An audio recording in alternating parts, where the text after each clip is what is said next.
وہ صحابی ہیں جنہوں نے ایک نماز بھی نہیں پڑھی، ایک روزہ بھی نہیں رکھا، اور 1 روپیہ صدقہ خیرات بھی نہیں کیا، ایک حج عمرہ بھی نہیں کیا۔ احد کا مقام ہے، صحابہ کرام دشمنوں کا مقابلہ کر رہے ہیں۔ اب احد کی جو جنگ ہے، جہاد ہے، وہ آخری مراحل میں ہے۔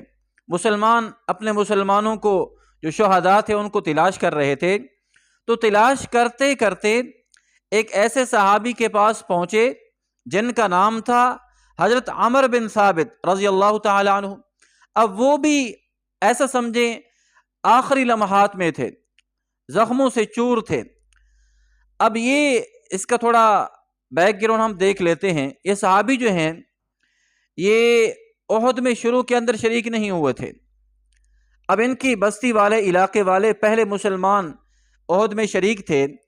جب ان کو پتہ چلا کہ میرے علاقے والے اللہ کے راستے میں جہاد کر رہے ہیں، حضور اکرم صلی اللہ علیہ وسلم کے ساتھ ہیں، تو ان کو ایمان لانے کی اللہ نے توفیق دی۔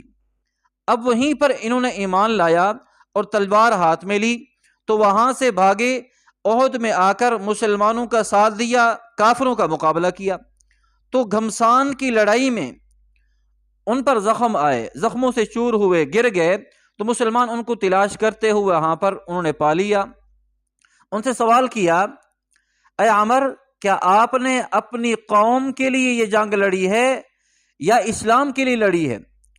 تو انہوں نے جواب دیا، اللہ تعالی نے مجھے ایمان کی توفیق عطا فرمائی، تو میں نے یہ جہاد اللہ اور اس کے رسول کے لیے لڑا ہے، ان کو خوش کرنے کے لیے۔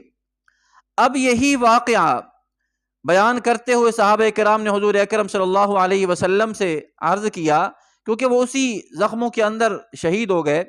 تو حضور اکرم صلی اللہ علیہ وسلم نے فرمایا، وہ جنتی ہیں۔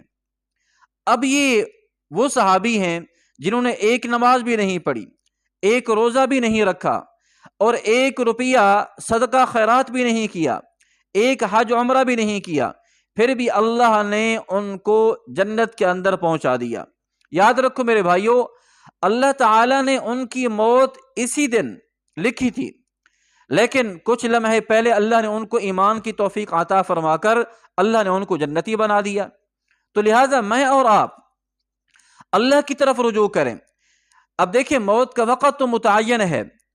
اگر ہم ایسے موقع کا انتظار کریں کہ موت کا وقت آئے گا ہم توبہ کر لیں گے، تو یہ بہت بڑی نادانی ہے۔ اللہ تعالیٰ انسان کو ہدایت دینا چاہتے ہیں، کامیاب کرنا چاہتے ہیں۔ اگر ہم کامیاب ہونا چاہیں گے تو اللہ تعالیٰ ہمیں کامیاب کر کے دکھائیں گے۔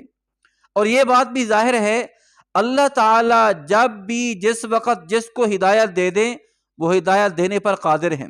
اللہ تعالیٰ کسی سے مشورہ نہیں لیتے، اللہ تعالیٰ کسی سے پوچھتے نہیں ہیں کہ اس کو ہدایت دوں یا نہ دوں۔ تو اس لیے اللہ نے جن کو ہدایت دے دی ہے وہ اللہ کا شکر ادا کریں، اور ہدایت کے جو تقاضے ہیں، مثلا ہم مسلمان ہیں، جو اسلام کا تقاضا ہے کیا ہے؟ اسلام کو فالو کرنا، اللہ رسول کی اطاعت کرنا، تاکہ ہم دنیا کے اندر جو رہیں کامیابی کی زندگی ہو، موت کے بعد بھی کامیابی کی زندگی ہو۔ تو اس لیے اس واقعے سے ہم عبرت حاصل کریں، اس سے روشنی لیں، اس سے رہنمائی لیں کہ اللہ تعالیٰ جس وقت جس کو ہدایت دے دیں وہ اس پر قادر ہیں۔ اب جس کو ہدایت مل گئی اور وہ ہدایت یافتہ ہو کر مر گیا، فوت ہو گیا، تو اللہ تعالیٰ نے اس کو بہت بڑی کامیابی عطا فرما دی۔ اس لیے اللہ تعالیٰ فرماتے ہیں، فَمَنْ زُحْزِحَ عَنِ النَّارِ وَأُدْخِلَ الْجَنَّةَ فَقَدْ فَازَ، جو جہنم سے بچا لیا گیا، جنت کے اندر پہنچ گیا، تو اس نے بہت بڑی کامیابی حاصل کر لی۔ اللہ تعالیٰ سے دعا ہے کہ اللہ تعالیٰ مجھے بھی آپ کو بھی ہدایت عطا فرمائیں۔ اگر ویڈیو اچھی لگے تو اس کو شیئر کریں تاکہ یہ زیادہ سے زیادہ مسلمان اس سے فائدہ حاصل کریں۔ جزاکم اللہ خیر۔